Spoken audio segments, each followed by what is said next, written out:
J'attends le jour exact. Pas aujourd'hui. C'est mardi soir. Pardon, c'est mercredi. Le 23 Matin et c'est mardi. 23 plus tard. Mes chers amis, bonsoir. Bonsoir à tous, bonsoir à toutes. J'allais dire, c'est vrai que Purim, en général, on a tous des masques. Comme aujourd'hui, on est en mode Purim avant Hanouka. C'est la raison pour laquelle on a des masques, des distances. Oui, tout le monde. Vous n'avez pas? Normalement, j'ai mis. Non. Chers amis, on est réunis ce soir pour les 11 mois de notre cher ami Yaakov Ben Yamna. Qu'est-ce qu'il y a? Qu'est-ce que j'ai fait encore? C'est lui qui parle? Il parle beaucoup. Celui qui parle, il a une amende, 135 €. Aujourd'hui, c'est la mode.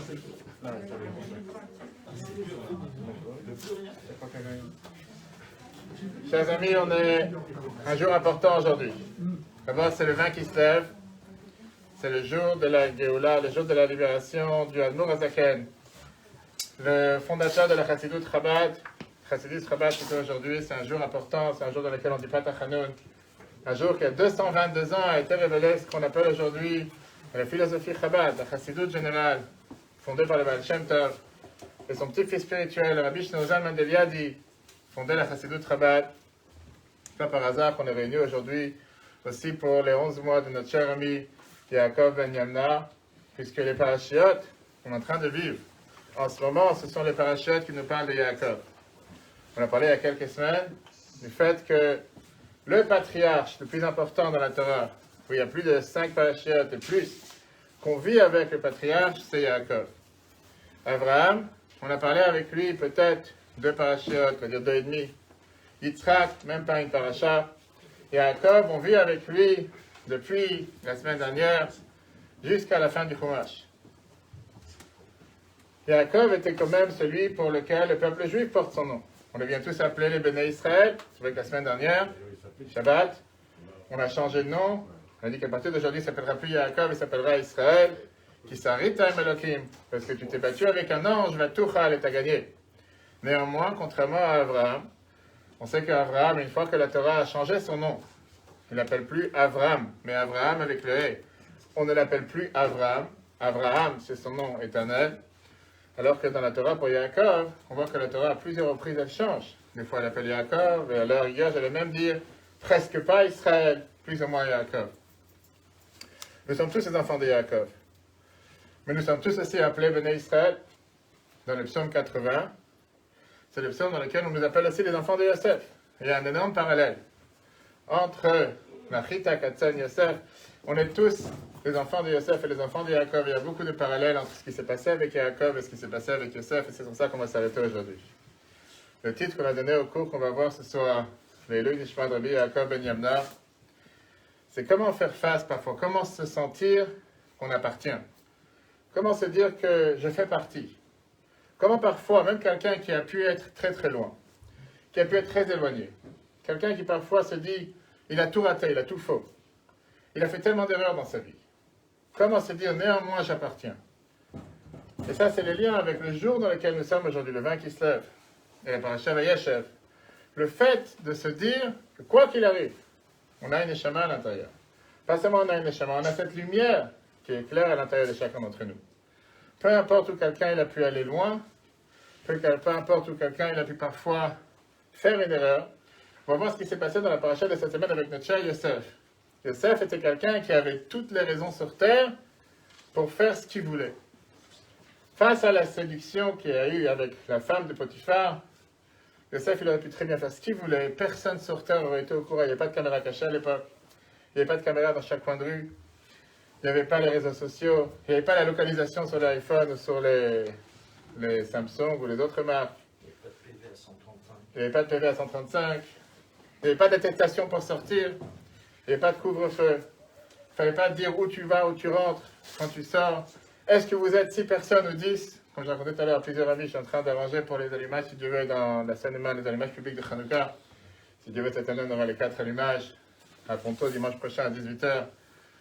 Lundi à Bussy-Saint-Georges, mardi au château de Fontainebleau, et mercredi à Noisiel. Et en train d'arranger tous ces allumages publics sur la rue, bien sûr avec toutes les autorisations. Vendredi matin, on m'appelle en me disant, mais est-ce que vous avez eu l'autorisation de la préfecture? Parce qu'aujourd'hui, on est dans un mode Covid et on ne peut pas faire une manifestation dans la rue plus de 6 personnes sans autorisation spéciale, formulaire Covid. Je ne rentrerai pas dans les détails puisqu'on est en live, qu'est-ce qui se passe tous les jours avec les autres manifestations s'ils ont des autorisations.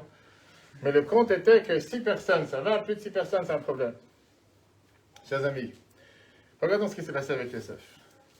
Il n'y a pas eu quelqu'un dans l'histoire de toute la Torah qui a eu autant d'épreuves, qui a eu autant de difficultés, comme Yosef Hatzadik. Depuis le début de sa vie, quelqu'un qui a énormément souffert.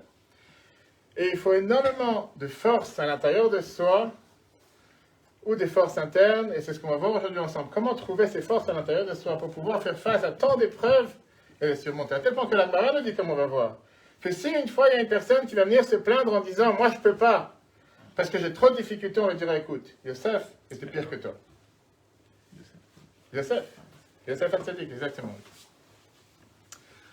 Parfois, on a la peur de se dire qu'on risque de tout perdre.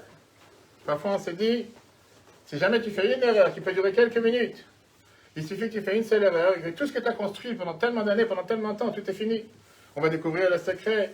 Ta vie va se démonter.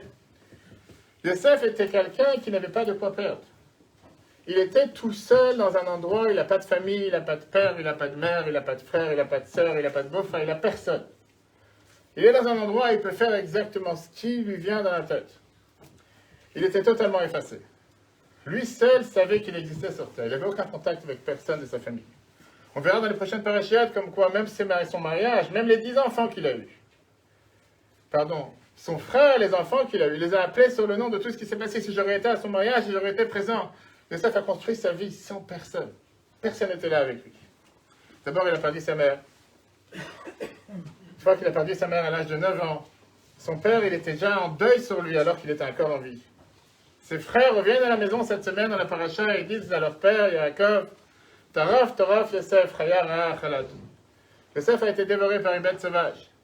Yaakov savait très bien que ce n'était pas vrai, mais il ne savait pas exactement où il se trouve. Ils se sont séparés de lui avec le calcul de ne jamais plus le rencontrer. Yosef était quelqu'un qui s'est reformaté sa vie, il n'avait aucun compte à donner à qui que ce soit.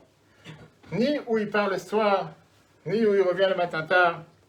De l'autre côté, si jamais il aurait cédé à cette séduction de la femme de Potiphar, il aurait tout gagné sur terre. Il avait la clé de la réussite dans la vie, il avait vraiment la possibilité de réaliser le rêve égyptien. Ce qu'il est devenu, il est devenu le vice-roi. Mais elle ne savait pas aujourd'hui. Elle lui a promis qu'il allait monter d'échelon en échelon. Elle lui a montré comme quoi tous les rêves qu'il a eus dans la maison, qu'on a vu au début de la paracha, qu'on lit dans le Chumash aujourd'hui, si jamais il va dire, pas seulement il craque, il dit laisse tomber, il est prêt à tout dire, il est prêt même à témoigner des choses qui ne se sont jamais passées, il est prêt même à raconter n'importe quelle chose, devenir un témoin contre ceux qui l'ont employé, tout pour pouvoir s'en sortir. La Gemara nous raconte ce Hanania, Mishaël et Azaria dans la fournaise en feu. Quand le peuple juif a été exilé à Babylone, Nebuchadnezzar, il a mis cette grande statue et il a demandé à tout le monde de se prosterner. Quand ces 3 jeunes, Hanania, Mishaël et Azaria, n'ont pas voulu se prosterner, il les a jetés dans cette fournaise bouillante, brûlante. Mais ils ont décidé de ne pas céder. On ne veut pas prêt à faire l'idolâtrie. La Gemara nous dit que le mazal était qu'ils ont été jetés dans une fournaise pleine de feu, mais qui ne les a pas fait souffrir avec des autres souffrances qui parfois peuvent totalement tourner la tête à une personne. Le fait que c'était un moment, à un instant, il les a jetés dans le feu, c'est ça qu'ils ont fait, ils ont eu la force de pouvoir se tenir. C'est vrai qu'ils ont été sauvés. Parce que la Gemara nous dit que quelqu'un qui a des souffrances quotidiennes peut devenir fou. Il peut totalement perdre la tête.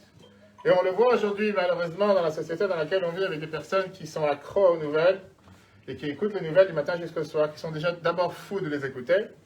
Et deuxièmement, ils deviennent encore plus fous par ça qu'ils continuent à les écouter. Parce qu'il y a une personne aujourd'hui qui veut vivre en bonne santé, la meilleure des choses, c'est de ne pas écouter les nouvelles du matin jusqu'au soir. De vivre tranquille. Après, je t'expliquerai si tu as un doute. Et là, on va lui dire, alors c'est quoi? Qu'est-ce qui était le message? Qu'est-ce qui s'est passé avec ce Yosef? Comment un enfant de 17 ans, qui n'a rien dans la vie, qui a perdu sa mère, qui a été détesté de ses frères, qui est vendu par ses frères, qu'il arrive esclave dans un pays où il n'a aucun repère, où il n'a aucune ressource, où il n'a personne, il n'a pas un oncle éloigné, il n'a pas une famille lointaine, il n'a rien, il ne connaît absolument personne. Comment il est capable de découvrir une telle force interne pour surmonter n'importe quelle épreuve et n'importe quelle difficulté?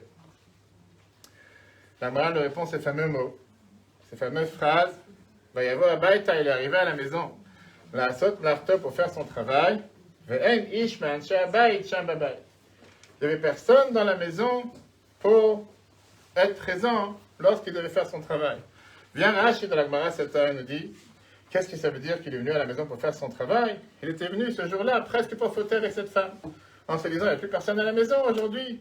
Finalement, je ne peux plus me retenir, je ne peux plus subir une telle pression. Aujourd'hui, je vais faire ce que ça me prend la tête depuis des mois. La vie continue, personne n'est au courant. Néanmoins, la Gemara nous dit comme quoi il a eu un miracle en dernière minute. Nirata l'odmut yukno shalaviv. Ça lui est apparu le visage de son père, Yaakov. Le visage de son père lui est apparu devant la tête, devant ses yeux, et c'est ça qu'il a fait, qu'il s'est enfui de la maison, et il n'a pas fauté. Et la question que tout le monde demande, le Rabbi nous demande avec un merveilleux discours aujourd'hui, la paracha Vayeshev, le lendemain du 19 Kislev. Quel rapport? Parce que le visage de son père lui est apparu, pour ça il n'a pas fauté. Combien de gens sortaient à fond des bêtises, ils ont le visage de leur père en vivant ou sur une photo, et c'est pas pour ça que ça les empêche de faire du mal. Le plus grand fauteur dans l'histoire de la Torah jusqu'à présent, et ça, il voyait son père en vivant tous les jours.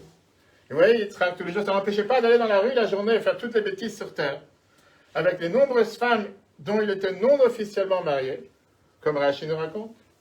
Et après, il est voir son père le soir, comme si rien n'était. Alors, parce que Yaakov se montre à Yosef, alors que Yaakov est déjà décédé. Yosef, par rapport à Yaakov, il est déjà décédé.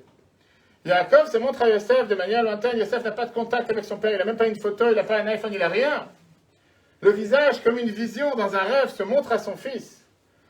Et par ça qu'il a vu le visage de son père, s'il se retient, il ne faute pas, il s'enfuit de la maison. Comment il a ce pouvoir à l'âge de 17 ans? Comme beaucoup disent, le père se trouve à l'extérieur, le mauvais penchant se trouve à l'intérieur. Combien de personnes sont à prison aujourd'hui à notre échec et dans les Gan Eden? Je viens de terminer une conversation juste avant de descendre au Mincha avec quelqu'un, aujourd'hui une famille qui est en train de se battre par rapport à toute une histoire entre plusieurs frères et sœurs. Et c'est vraiment une histoire qui est mauvaise pour les parents qui sont décédés il y a quelques années. Et j'ai parlé avec un des frères en lui disant, je ne sais pas, est-ce que ceux qui sont en train de parler de cette manière réfléchissent au déshonneur qu'ils font à leurs parents, même s'ils sont décédés déjà plusieurs années, que la Torah considère qu'on est toujours attaché. Ça n'existe pas qu'on a enterré un parent et qu'après on est totalement déconnecté, on est connecté à vie. Pour comprendre cette question, il faut d'abord comprendre ce que la Gemara Yoma, page 35, nous dit. La Gemara Yoma vient nous dire ce que j'ai dit tout à l'heure. Yosef mechayev et tareshaim. Yosef vient et rend coupable les mauvaises personnes, ceux qui font du mal. Pourquoi? La Gemara te dit Yosef, c'est notre modèle. Corona, Covid-19, c'est rien par rapport à les épreuves que Yosef a surmontées. La Gemara nous dit pourquoi. Personne pourra un jour venir et dire qu'il a une épreuve plus dure que Yosef. Regardez ce que la Gemara nous dit. Un rachat, il arrive dans le Bedin Shelma, là dans le tribunal céleste après 120 ans, et on lui dit pourquoi tu n'as pas appris la Torah? Pourquoi tu n'étais pas occupé toute ta vie à faire du bien? S'il dit j'étais beau, et automatiquement des gens cherchaient à me séduire à longueur de journée, on va lui dire tu étais plus beau que Yosef. Yosef, la Torah nous dit qu'il était le plus beau sur terre. Toi tu te prends plus beau que Yosef. Chaque jour, la femme de Potiphar essaye de tout faire pour le faire tomber. Elle a dit, je vais le mettre en prison, je vais rabaisser ta tête, je vais aveugler tes yeux. Et la morale continue avec plusieurs phrases. Ça veut dire que la morale termine en disant qu'il n'y a personne sur terre qui pourra un jour venir et dire, j'ai beaucoup plus souffert que Yosef, pour ça j'ai fait du mal. Parce que Yosef avait toutes les raisons sur terre pour tomber, et il n'est pas tombé. Quelle est la force? Chers amis, on va voir ici un enseignement magnifique. Comme je dis, ce n'est pas par hasard qu'on est réunis aujourd'hui. Pour les 11 mois de Rabbi Yaakov ben Yamna Asher Ami, qui dans son personnage représente l'enseignement qu'on va apprendre, c'est en même temps la semaine de Hanouka. Ce jeudi soir, on commence à allumer le bougie de Hanouka. C'est aussi le lendemain du 19 Kislev et cette vision de la Chassidut vient nous donner la réponse à cette question que si Yosef a réussi, on peut tous réussir. Pas seulement on peut tous réussir, mais on doit tous réussir. D'abord, il y a une explication qui vient et qui nous dit le Etz Yosef sur le Tanchuma sur la paracha, que Yosef ressemblait à son père. Il avait le visage de son père. Combien d'entre nous, aujourd'hui, qui ont la chance d'avoir des enfants, savent que parfois les enfants ne ressemblent pas du tout à leurs parents. Quand tu vois un fils, tu ne vois pas vraiment la tête de son père. Parfois, tu vois dans la fille la tête du père, parfois tu vois dans les filles. C'est parfois, les gens aujourd'hui se battent et qu'ils ont un enfant, la première des choses, à qui il ressemble.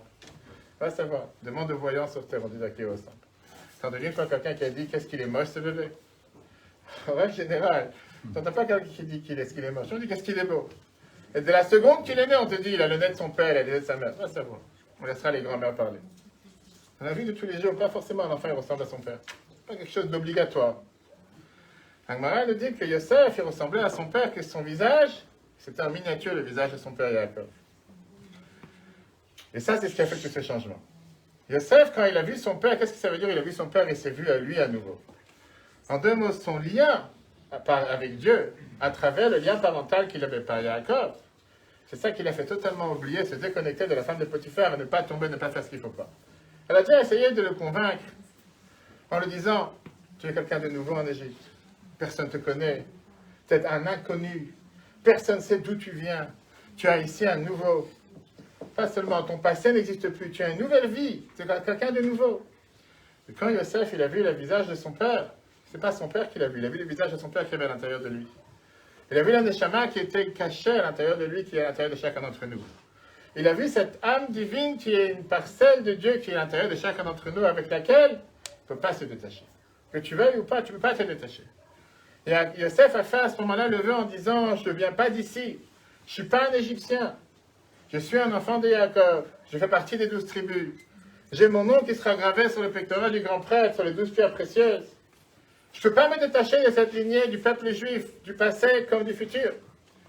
Et donc c'est pour ça que totalement, c'est d'office que je dois me détacher, je dois m'enfuir, je ne peux pas fauter. Le message que Yosef il a voulu faire passer, c'est qu'un juif n'est jamais tout seul. Quoi qu'il arrive, un juif a une parcelle de Dieu à l'intérieur de lui. Là, c'est le chemin à l'intérieur. Et quand on s'en rappelle dans les moments les plus difficiles, même en ce moment, avec les derniers mois, avec tout ce qui se passe dans le monde, quand on se dit que Dieu n'abandonne pas la planète, Dieu gère la planète à chaque instant, chaque jour. Il gère notre vie, il gère notre monde. Automatiquement, on est garanti de pouvoir garder la tête sur l'eau, pas sous l'eau.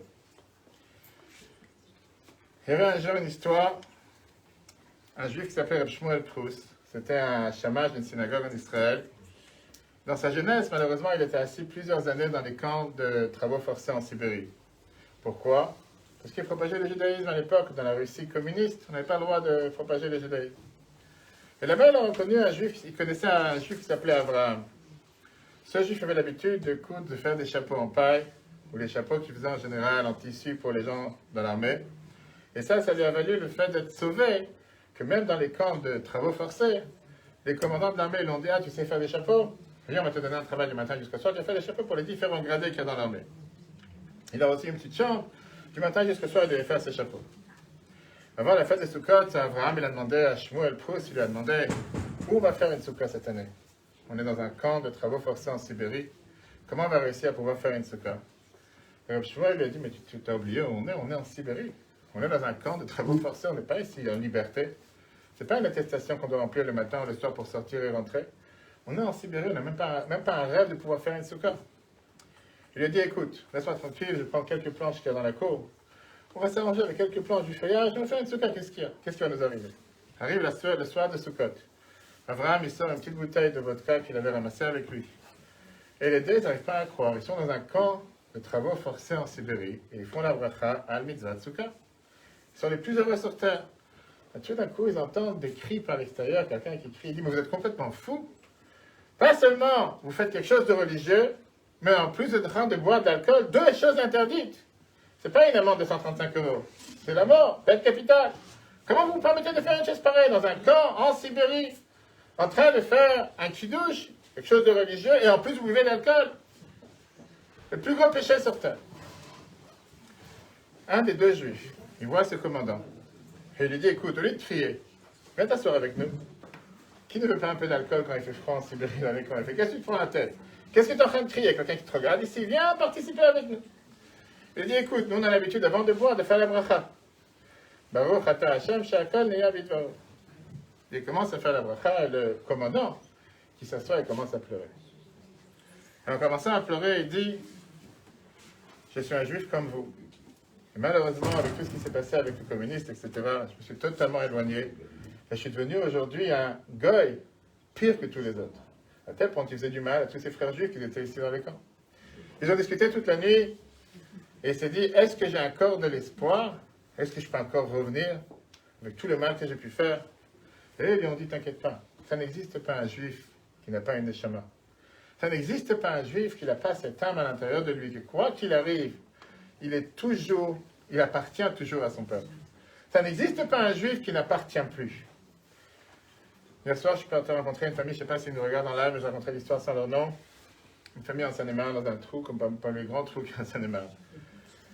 Et la femme qui est non-juive, je suis parti voir le couple, et la femme qui est non-juive me racontait comme quoi ils ont eu la chance d'aller voir la première synagogue où celui qui a créé le christianisme a prié, à Bethléem.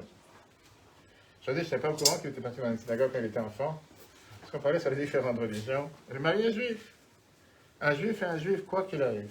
Même s'il a pu faire les plus grandes erreurs sur terre, il appartient toujours au peuple juif. Et là vient la réponse que la Rabbi nous donne à cette histoire de Yosef. Combien de fois arrive qu'on se pose la question, on se demande qui je suis? Qu'est-ce que je cherche sur terre? Qu'est-ce qui va me faire du bien? Est-ce que je suis un enfant de Dieu qui parfois fait des erreurs? Ou je suis un simple être vivant, un animal terrestre, matériel, qui fait des bêtises sur terre? Personne n'a absolument rien à faire de ce que je peux faire ou ne pas faire. Si j'ai mis les tefilines aujourd'hui, si je n'ai pas mis, si je vais allumer une bougie ce soir, jeudi soir de Hanouka, ou je ne vais pas allumer. La réalité, elle est que chacun d'entre nous, pas seulement a sa valeur, pas seulement a sa mission, mais chaque bonne action que nous faisons a toute sa valeur, beaucoup plus que tout le reste qui se passe sur la planète.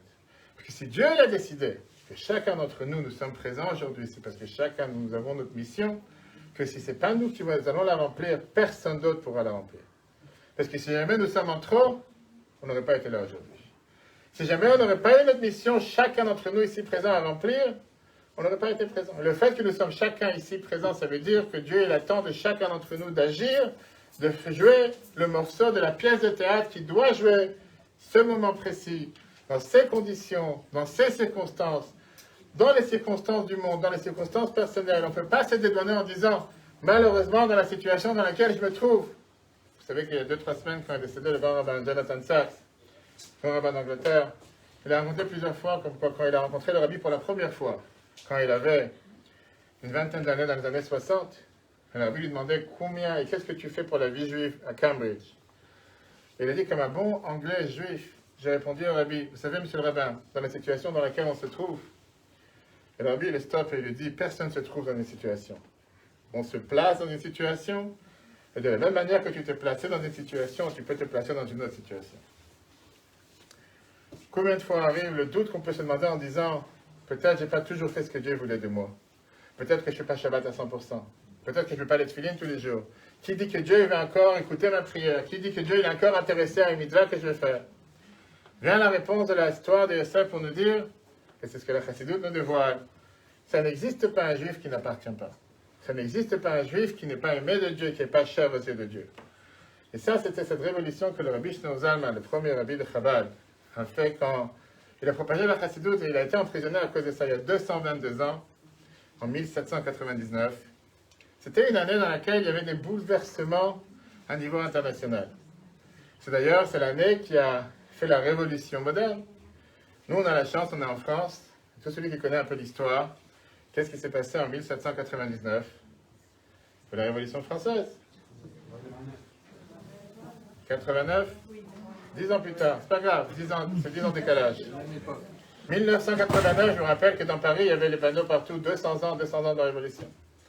Avec notre cher ami Napoléon Bonaparte, qu'on va visiter la semaine prochaine, au château de Fontainebleau, il a son bureau là-bas. Et tout le monde s'imaginait que Napoléon finalement a réussi à faire cette nouvelle démocratie, avec cette nouvelle liberté, qu'on n'est plus soumis sous ses rois, on n'est plus soumis sous ses règles. On est totalement libre, même si ça n'a pas forcément duré. Bien, la Torah nous dit, le plus beau cadeau que Dieu a donné à l'époque au peuple juif en même temps avec cette révolution, c'était la Torah de la Chassidoute, qui s'appelle aussi la Torah de l'appartenance. Le fait de se dire qu'on appartient, qu'on n'est pas tout seul. Le fait de ne jamais sous-estimer la valeur d'une bonne action. Le fait de se dire que même si parfois on pense être oublié, un simple juif jeune qui se trouve en Égypte, et qu'il n'y a personne qui pense à lui, personne ne s'intéresse à lui, il n'a pas de famille, il n'a pas de mère, ses frères sont contre lui, il y a un Dieu qui pense à lui. Et si Dieu il pense à lui, Dieu lui donne toutes les forces pour pouvoir surmonter toutes les différentes difficultés qui peuvent exister. Et ça, c'est justement quand on met les choses dans cette perspective, il n'y a aucune autre difficulté. Je rencontre des gens tous les jours et parfois, malheureusement, on vit dans une période où je me dis, il y a tellement de psychose, il y a tellement de peur, il y a tellement de gens qui sont apeurés parce qu'encore une fois, ils se bourrent le crâne avec du matin jusqu'au soir à écouter les nouvelles. C'est pas un petit virus qui va nous démoraliser, c'est pas un petit virus qui va faire en sorte qu'on va perdre notre tête. Il y a un Dieu sur terre qui s'est inquiété pour le peuple juif jusqu'à aujourd'hui, qui continue à s'inquiéter pour nous et qui continuera à s'inquiéter pour nous éternellement. Et ça, c'est ce qu'on doit se rappeler. On a le devoir de renforcer cette émouna, de renforcer ce bitachon. Cette semaine, quand on va allumer les bougies de Hanouka. Personne n'a pensé à l'époque retrouver une fiole d'huile qui allait durer 8 jours. Et c'est parce qu'on a cherché dans le temple, on a trouvé cette une seule fiole d'huile qui aurait dû durer seulement pour 1 jour, qui finalement a duré 8 jours, que nous sommes aujourd'hui, des milliers d'années plus tard, à allumer ces bougies, ces fioles de Hanouka dans le monde entier. Pour se rappeler quelle est la force d'une bougie. Pas seulement quelle est la force d'une bougie, mais quelle est la force de la lumière pour repousser l'obscurité. Quand je parle de notre cher Yaakov, Jacques, que j'ai eu la chance, comme on a parlé plusieurs fois, de rencontrer de nombreuses années, et surtout les derniers moments, on va dire les derniers mois, que ce soit à l'hôpital, que ce soit à la maison, pas seulement qui reflétait cette vision. Je dis, j'ai la chance, si on peut dire la chance, d'aller plusieurs fois par semaine dans les hôpitaux, rencontrer des personnes en fin de vie. Et oui, on doit dire qu'aujourd'hui, il n'y a pas que des personnes qui décèdent du Covid. Même si on fait croire qu'un certain président, 94 ans, est mort du Covid, on fait croire n'importe quelle personne aujourd'hui. Il y a beaucoup d'autres maladies sur Terre. Il y a beaucoup d'autres difficultés sur Terre. Il y a beaucoup de personnes qui subissent avec beaucoup de problèmes sur Terre. La chance de pouvoir amener un sourire à quelqu'un qui est parfois dans une situation la plus noire possible. Qui se dit que personne ne peut le voir, personne ne peut visiter, les enfants ne peuvent pas se déplacer, les enfants ils sont loin. Cette année, j'ai rencontré quelqu'un. Je lui ai demandé comment ça se fait, pas loin d'ici. Je lui ai demandé comment ça se fait, vous êtes toute seule, personne âgée, vous n'avez pas d'enfant. Il fait, oui, j'ai une fille. Je lui ai dit, mais où elle habite, votre fille? Il m'a dit, elle habite à Vinci. Je lui ai dit, mais d'ici à Vinci, c'est tellement loin, on a 20 minutes en voiture. Il fait, non, elle est occupée, elle ne vient jamais, elle n'a pas le temps. Combien de gens, personnes souffrent? Des personnes souffrent tout seules, sans personne, sans qui que ce soit qui pense à eux. Quand on parle de notre cher ami Jacques, et on ne peut pas parler de lui au passé parce que, je dis encore une fois, sa vision des choses, c'est une vision qui nous donne des forces pour le futur et pour le présent. C'est quelqu'un qui, malgré toutes les difficultés qu'il a eues, surtout les dernières années, surtout les derniers mois, pas seulement il ne s'est jamais plaint, pas seulement il était toujours avec le sourire, mais toujours il était avec le regard vers le futur. Une des phrases que j'ai rappelées à Jonathan, c'est pas moi qui l'a prévu. J'étais venu le voir dans la chambre d'hôpital, et on avait parlé du voyage qu'on était à New York. On venait de revenir du voyage à New York pour être chez le Ravi, et on devait aller au voyage en Israël pour les soldats, comme chaque année. Il y avait Jonathan dans la chambre, il y avait Jacques sur le lit, on a mis les filets ensemble, on a discuté avec son grand sourire. Une des phrases qu'il a dit, si Dieu veut, on ira tous ensemble bientôt. Que ce soit à New York, que ce soit en Israël.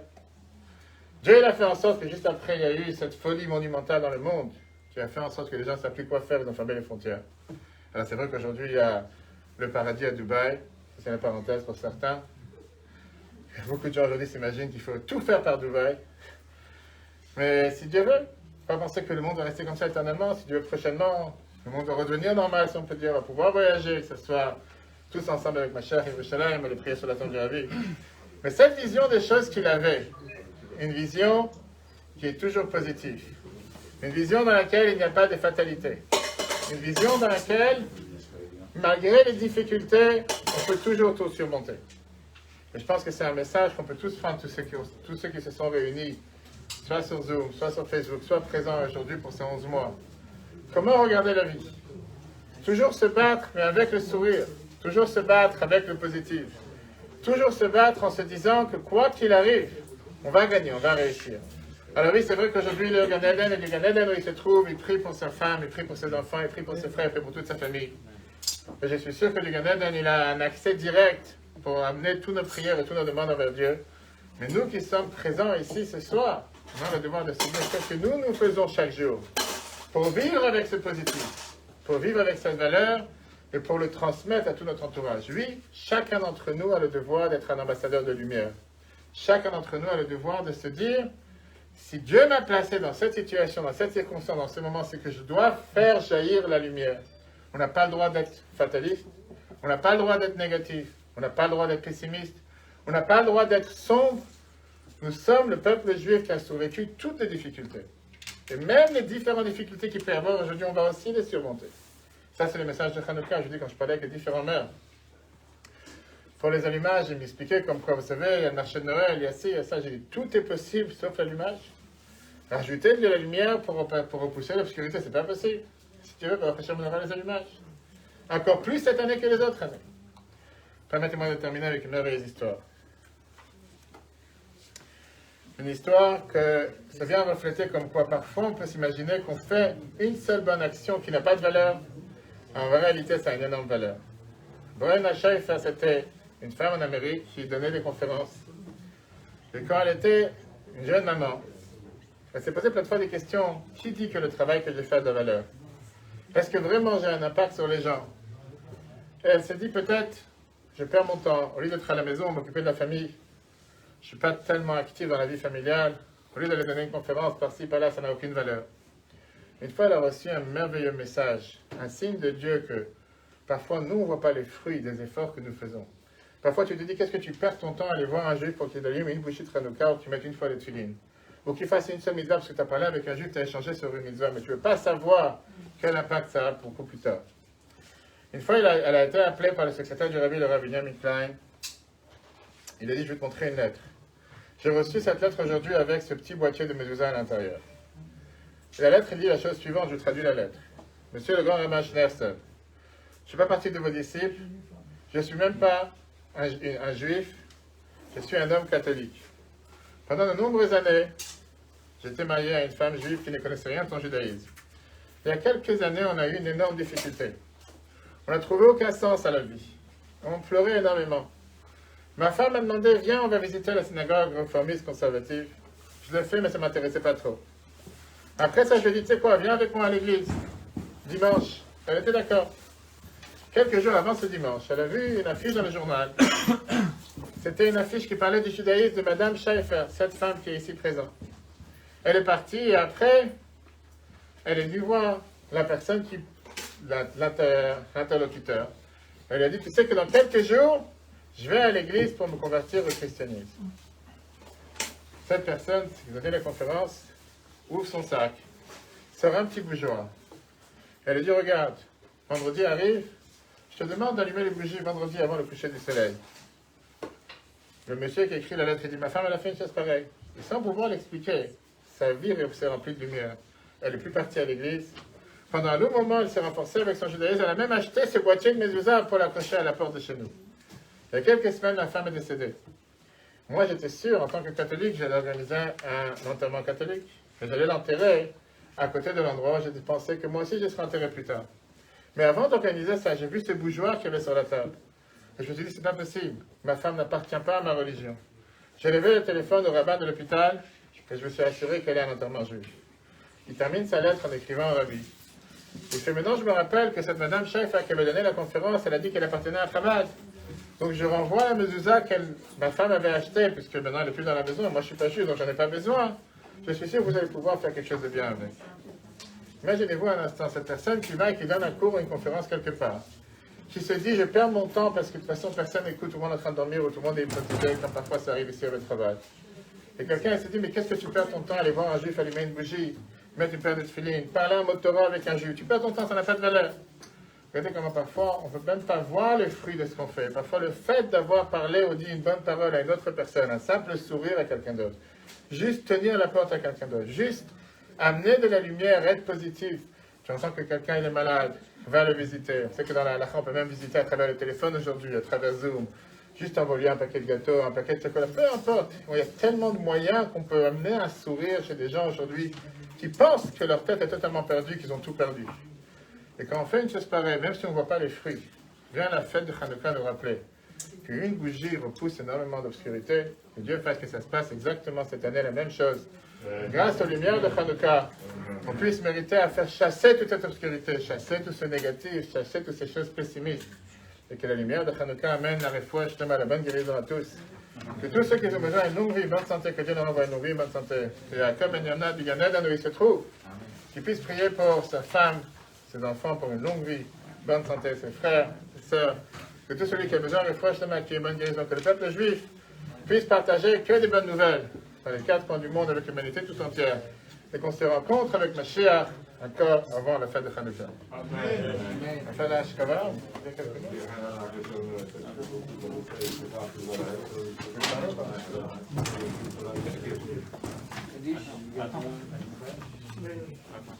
À l'Israël.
On va demander à M. le rabbin Yonatan de dire quelques mots juste avant, chers amis. 2 points sur Hanouka. On commence à allumer les bougies ce jeudi. Rappelez-vous les horaires. On peut commencer à allumer à partir de 4h de l'après-midi. Je ne fais pas de vendredi, Shabbat. On doit allumer avant Shabbat, bien sûr, et s'assurer que les bougies durent assez de temps pendant Shabbat. On peut allumer à partir de 4h jusqu'à ce que la famille est réveillée. Je veux dire, j'ai pas mal de fois des gens qui s'appellent avec des questions jusqu'à quand on peut allumer, est-ce qu'il faut allumer à une certaine heure, on revient du travail à telle heure. L'idéal, bien sûr, c'est d'allumer dans les temps normaux, on va dire, mais si quelqu'un revient de la maison le soir à 10h et toute la famille elle est réveillée, il peut très bien allumer, faire la bracha avec. C'est important de se dire que la lumière de Hanouka n'a pas de date limite.